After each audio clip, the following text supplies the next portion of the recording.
ভিডিওটা তুলবা মানে যে গাড়িটা আইতে পারে না।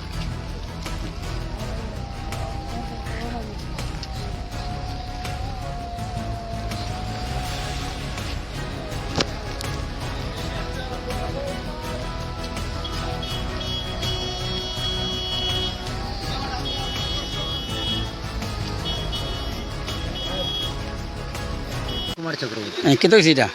এটা তো আজকে সকালে আরে অর্ধেক তো আগেও ভাঙি গেছে গিয়া, আর সকালে গিয়া হঠাৎ আরে 7টা উঠতেছে পুরাটাও ভাঙি। তো তো আমরা যাওয়া আসাও বেশি কষ্ট, গাড়িও যার আছে গাড়িও ভাইরন না। এখন তো এই যে রেলিং আছে এই রেলিং আবার তো মেলুকর রিক্স আছে, তো ওটাও আর আমরা তো হাটে করে গেছে আমরা দাবি করি আর ওটা দেখা লাগে আর অতি সত্তর একটা আমরা রাখা। আমার নাম শান্তনু মসুদ্র, গ্রাম নাতানপুর। আমরা যাতায়াত করি রংপুর, নাতানপুর এবং বিএসএফ এই পিডব্লিউ রোডে দিয়া।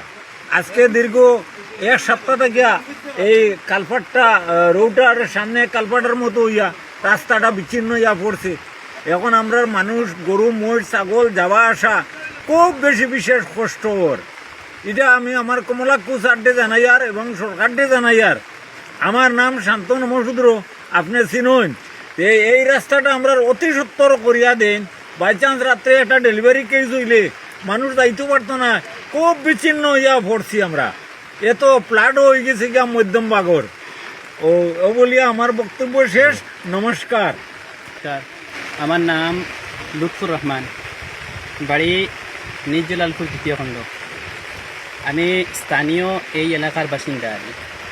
তো আজকে সকালে আমি বাড়ি থেকে বাইর হয়েছি আর যে জালালপুর যাওয়ার মানে খুচেরকুল বাজার যাওয়ার উদ্দেশ্যে আইয়া দেখি যে এই যে ব্রিজ যে এই ব্রিজের মধ্যে ব্রিজ ভাঙ্গা আগে আসলো মানে কিছু ভাঙ্গা, আজকে আইয়া দেখছি যে ব্রিজের অনেকটা ভাঙ্গি গেছে বৃষ্টির কারণে বা ফ্লাডের কারণে। বর্তমানে আমরা আসামের মধ্যে ফ্লাড মানে খুব বেশি দ্রুত গতিতে মানে বর্ধিত হয়েছে।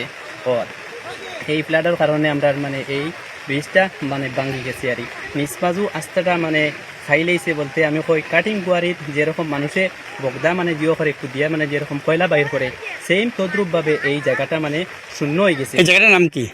এই জায়গাটার নাম হইল গিয়া নাতানপুর। এখানে কত মানুষের বসতি আছে? এখানে বহুত প্রায় 8-9 হাজার মানুষ মানে বসতি আছে আর কমি বেশি। এখন যোগাযোগ পুরো বিচ্ছিন্ন, এখন পুরা যোগাযোগ বিচ্ছিন্ন। বিভাগীয় কর্তৃপক্ষের কিতা হইতেছে? জি মানে বিভাগীয় কর্তৃপক্ষের আমরা ও কথা কইতাম চাই আর যে আমরা এই রাস্তাটা যাতায়াত করার লাগি অতি সত্তর মানে এটা মানে সুন্দরভাবে জেলা সম্পাদন করা হয় এইটা মানে দিবার লাগে। কারণ এইটার মধ্যে সবসময় অনেক ছাত্র স্কুল মানে কলেজের ছাত্র যাতায়াত করে, আপনার বাজারঘাট করে, দিনমজুরি মানুষ আওয়া যাওয়া করার অসুবিধা হয়। অনেক সময় হয় কিতা যদি কোনো মানে জিও লাগে আগুন লাগে তখন ফায়ার ব্রিগেড আইতেও মানে অনেক মানে দিক্কত হইব।